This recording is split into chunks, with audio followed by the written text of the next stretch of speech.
السلام علیکم ورحمۃ اللہ وبرکاتہ۔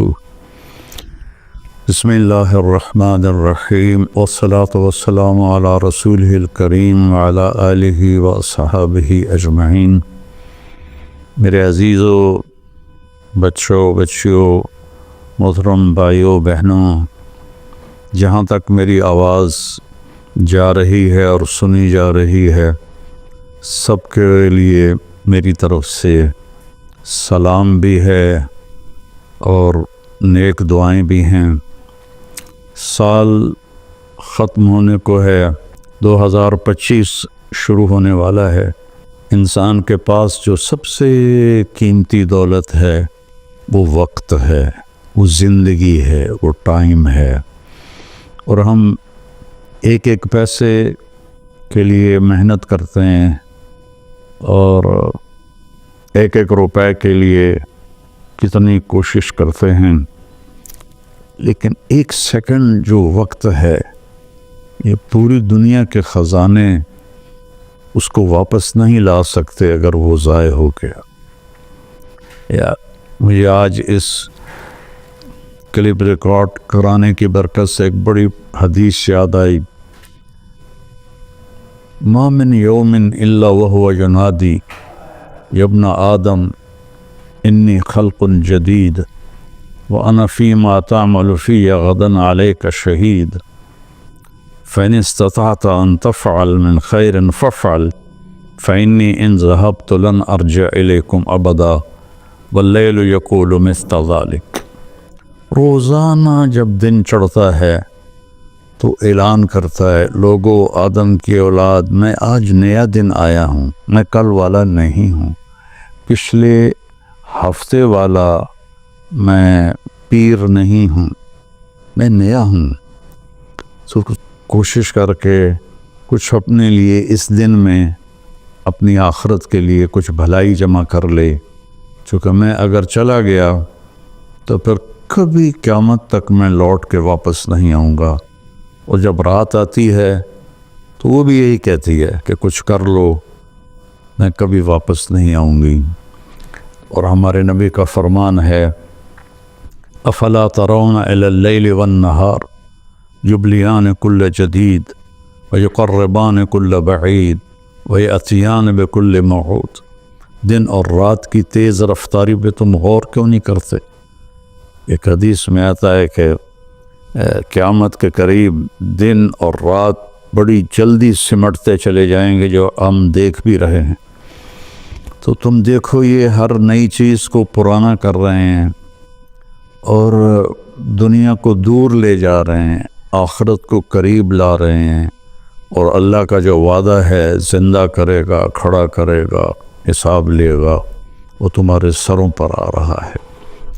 تو اس نئے سال کا ایک رخ تو جو کافی عرصے سے منایا جا رہا ہے، ہنگامہ اور نافرمانی اور ناچ گانے، شرابیں، بد کرداری، یہ تو باہر کا کلچر ہے۔ مسلمان کا کلچر تو یہ ہے کہ یا اللہ تیرا شکر ہے تو نے سال گزروا دیا عافیت کے ساتھ، اگلا بھی عافیت سے گزروا دے، اللہ کے سامنے ہمارا سر جھک جائے۔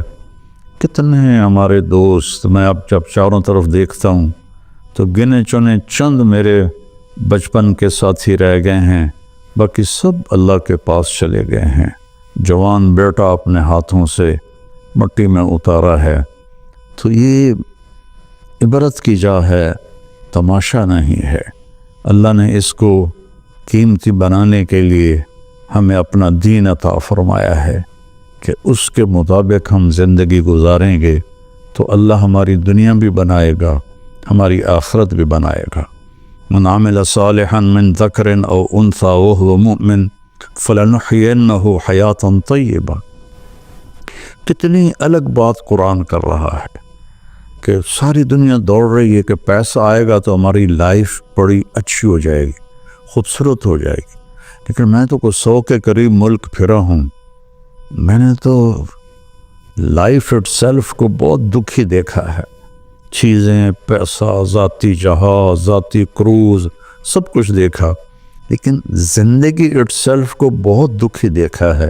یہ قرآن کہہ رہا ہے کہ تم میں جو اللہ اس کے رسول کی مان کر اچھے عمل کرے گا اور وہ ایمان والا ہوگا تو اس کا رب ان کو انتہائی خوبصورت، پاکیزہ اور خوشبودار زندگی عطا فرمائے گا۔ طیبہ کے یہ کئی مطلب ہیں، لیکن خوبصورت، طیبہ، خوبصورت، پاکیزہ، طیبہ، خوشبودار، طیبہ، ایسی زندگی اللہ عطا فرمائے گا۔ پیسہ ہے تو بھی ہوگی اور پیسہ نہیں ہے تو بھی ہوگی۔ اور پچھلے 2.5-3 سال سے ہمارے ملک کے حالات انتہائی تباہی کے ہیں، دکھ کے ہیں، تو اس میں ہم ایک دوسرے کو الزام دے رہے ہیں، اس کا قصور ہے، اس کا قصور ہے، لیکن جب میں قرآن دیکھتا ہوں تو وہ کہتا ہے کہ تم سب کا قصور ہے۔ ما اصابکم من مصیبت فبما کسبت ایدیکم ویعفو عن کثیر، جو تم پر مشکلیں آ رہی ہیں اس کی ذمہ دار تم سب ہو، تم سب ہو، کوئی ایک طبقہ اس کا ذمہ دار نہیں ہے۔ ریڑھی والے سے لے کر بادشاہ تک کو اللہ تعالیٰ کہہ رہا ہے، اور جھاڑو دینے والی سے لے کر شہزادی کو اللہ تعالیٰ کہہ رہا ہے کہ تم سب کی وجہ سے اللہ کی طرف سے تم پر حالات آ رہے ہیں، اور ابھی تمہیں بہت سارے تمہاری خطائیں معاف کر دیتا ہوں۔ تو ہم سب کو اگر اپنے ملک کو سنوارنا ہے اور آخرت کو سنوارنا ہے تو ہم اپنی ذات سے شروع کریں کہ میں اپنے اندر سے برائی ختم کروں، جھوٹ کو، بدمعاشی کو، ظلم کو، نافرمانی کو۔ 2 گناہ ایسے ہیں جن کی سزا دنیا میں شروع ہو جاتی ہے، موت کے بعد وہ الگ ہے۔ ایک ماں باپ کو دکھ دینا، ان کی نافرمانی کرنا اس درجے کی کہ وہ دکھی ہو جائیں، اور ایک ظلم کرنا، یہ 2 چیزیں اللہ تعالیٰ یہیں سے شروع کر دیتا ہے حساب کتاب۔ تو ہم سب مل کر اپنے ملک کو ظلم سے پاک کریں، جھوٹ سے پاک کریں، دغا بازی، فریب سے پاک کریں، بد کرداری سے پاک کریں، اور جو بہت زیادہ بے حیائی ہے اس سے پاک کریں، اور اپنے اللہ کی بارگاہ میں جھک کر توبہ کریں، معافی مانگیں۔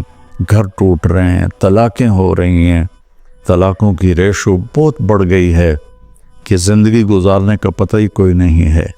تو میرے عزیزو، اللہ کی بارگاہ میں ایک دفعہ توبہ کرنا سب گناہوں کو صاف کر دیتا ہے۔ پھر ایک اور حدیث یاد آ گئی، ایک دفعہ جبریل ہمارے نبی کی خدمت میں حاضر ہوئے کہ یا رسول اللہ، ہم آپ کی امت کے لوگوں کے، مرد عورتوں کے عمل لکھتے ہیں، آنسو نہیں لکھتے۔ سبحان اللہ۔ آپ نے فرمایا کیوں؟ آنسو بھی تو ایک عمل ہے۔ کہا وہ اتنا لمبا چوڑا عمل بن جاتا ہے کہ ندامت کا، شرمندگی کا ایک آنسو جو مکھی کے سر کے برابر آنکھ میں تیر جائے، وہ جہنم کے آگ کے سمندر بجھا دیتا ہے۔ تو جو رو رہی ہے یا رو رہا ہے، اس کو ہم فرشتے نہیں جمع کر سکتے۔ اس کے لیے میرے اللہ کا الگ پیمانہ ہے جو میرا رب خود اس کو کیلکولیٹ کر کے قیامت دن کہے گا، میرا بندہ، میری بندی، یہ تیرے ندامت کے آنسو، یہ تیرے دکھ کے آنسو، حتیٰ کہ خوشی کے آنسوں پر بھی اللہ خوش ہو کے اجر دیتا ہے۔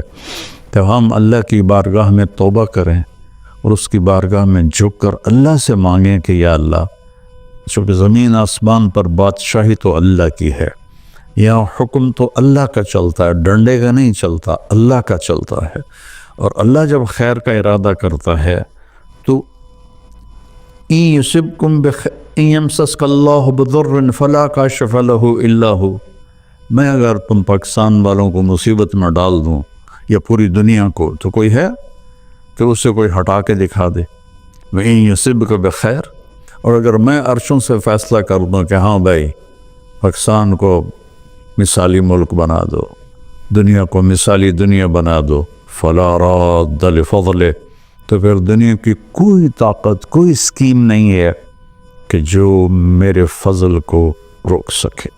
تو میرے عزیزو، ایک دفعہ زندگی ملی ہے کبھی، تو ہم اپنے اللہ کو راضی کر لیں۔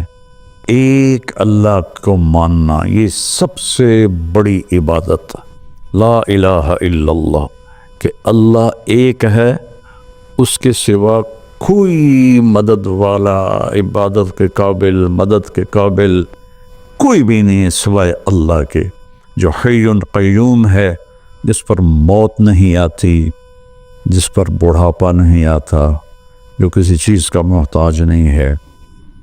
اللہ کے سوا ایاک نعبد و ایاک نستعین، صرف تیری بندگی اور صرف تجھ سے مدد مانگنا۔ تو اللہ نے سورہ فاتحہ میں کہہ دیا ہے، لیکن کوئی پتھروں کے آگے جھک گیا، کوئی قبروں پہ جھک گیا، کوئی کہیں جھک گیا۔ بھائیو، اللہ کے سامنے جھکو۔ وَإِذَا سَأَلْتَ فَاسْأَلِ اللَّهَ وَإِذَا اسْتَعَنْتَ فَاسْتَعِنْ بِاللَّهِ، جب مانگو تو اللہ سے، سوال کرو تو اللہ سے، مدد چاہو تو اللہ سے۔ وَهُوَ نَحْنُ أَقْرَبُ إِلَيْهِ مِنْكُمْ مِنْ حَبْلِ الْوَرِيدِ، ہم تمہاری شاہ رگ سے زیادہ تمہارے قریب ہیں۔ ادعونی استجب لکم، جب پکارو گے میں جواب دوں گا، سنوں گا۔ اور محمد الرسول اللہ، کہ محمد صلی اللہ علیہ وسلم اللہ کے آخری رسول ہیں۔ ہم موسیٰ علیہ السلام پر بھی ایمان لائے ہیں، ہم عیسیٰ علیہ السلام پر بھی ایمان لائے ہیں، اور آخری نبی ہیں محمد مصطفیٰ صلی اللہ علیہ وسلم، ان پر بھی ایمان لائے ہیں۔ جو موسیٰ علیہ السلام کی نبوت کا انکار کرے وہ غیر مسلم ہو جاتا ہے، جو عیسیٰ علیہ السلام کی نبوت کا انکار کرے وہ غیر مسلم ہو جاتا ہے۔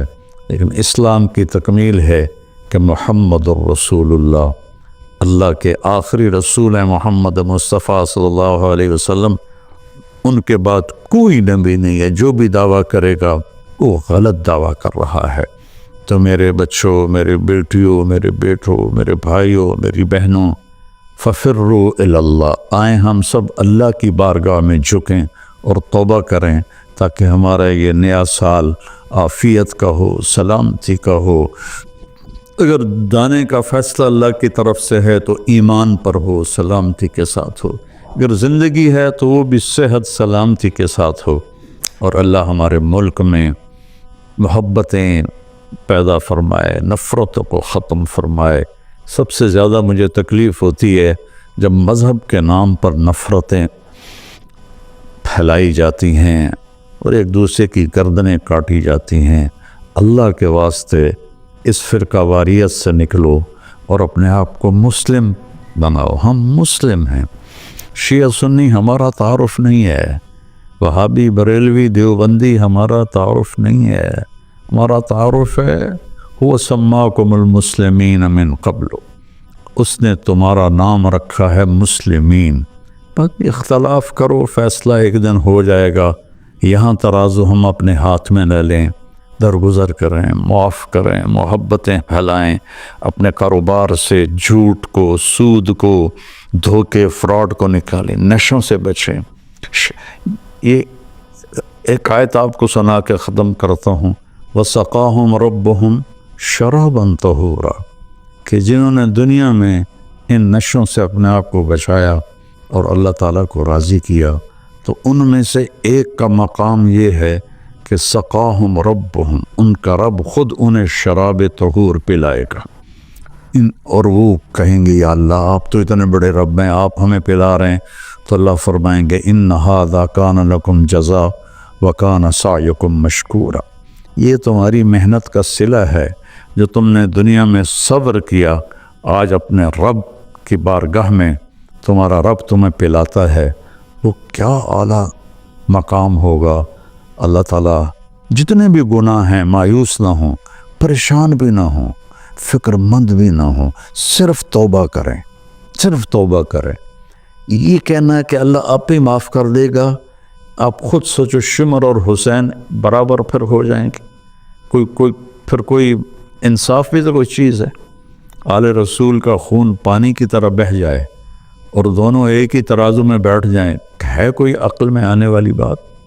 ہے کوئی انصاف کی یہ بات؟ اللہ پہ معاف کرے گا، اللہ بڑا غفور رحیم ہے، اللہ پہ معاف کرے گا۔ اللہ معاف کرے گا لیکن توبہ شرط ہے، توبہ شرط ہے۔ میرے نبی کی نسل نے اپنی جان کا نذرانہ دیا یہ بتانے کے لیے کہ جنت ایسی سستی نہیں ہے۔ اللہ کو راضی کرنے کے لیے جان کے سودے کرنے پڑیں تو کر دو، اولاد کے سودے کرنے پڑیں تو کر دو، لیکن وہ ناراض نہ ہو، اس کا حبیب ناراض نہ ہو۔ مہربان ہے، میں ایک لفظ بولوں یا اللہ مجھے معاف کر دے، میرے ہزاروں سال کے گناہ اللہ ایک لمحے میں کہتا جا میرا بندہ معاف کیا، پلٹ کے پوچھتا بھی نہیں کہ دوبارہ تو نہیں کرو گے، پھر ہو جائے تو پھر توبہ کر لو، پھر توبہ کر لو، پھر توبہ کر لو۔ اللہ غفور رحیم ہے۔ آؤ بھائی ہم سب اہل وطن اور سارے مسلمان اللہ اور اس کے رسول کی طرف لوٹیں تاکہ ہماری دنیا بھی بنے اور آخرت بھی۔ السلام علیکم۔